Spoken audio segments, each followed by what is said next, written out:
Praise the lord. కీర్తన గ్రంథం 139 అధ్యాయం 16వ వచనం.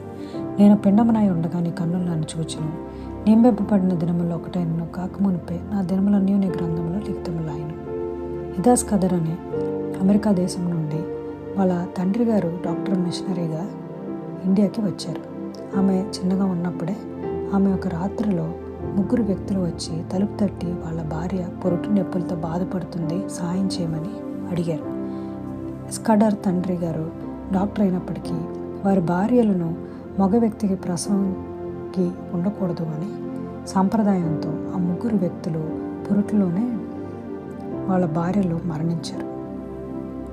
అది చూసిన ఇదాస్ కదర్ అమెరికా దేశానికి వచ్చి ఆమె డాక్టర్ చదువు అభ్యసించారు. ఇండియా తిరిగి వచ్చి 2 సంవత్సరాల్లో 2000 మందికి చికిత్స అందించారు. చాలామంది ఆడవారికి నర్స్ ట్రైనింగ్ చేశారు. ఇప్పుడు వెల్లూరు ప్రాంతంలో సిఎంసి అని క్రిస్టియన్ మెడికల్ కాలేజు ఆమె 1900లో స్థాపించారు. ఆమె తాతగారైన జాన్ స్కడర్ 1836లో ఇండియా దేశానికి మొదటి వైద్య రంగంలో మిషనరీగా వచ్చారు. ఆయన తర్వాత 4 తరాలు వైద్య రంగంలో మిషనరీగా ఇండియాలో పనిచేశారు. యేసయ్యకి ముందే తెలుసు మన గురించి. ఎప్పుడో తెలుసా?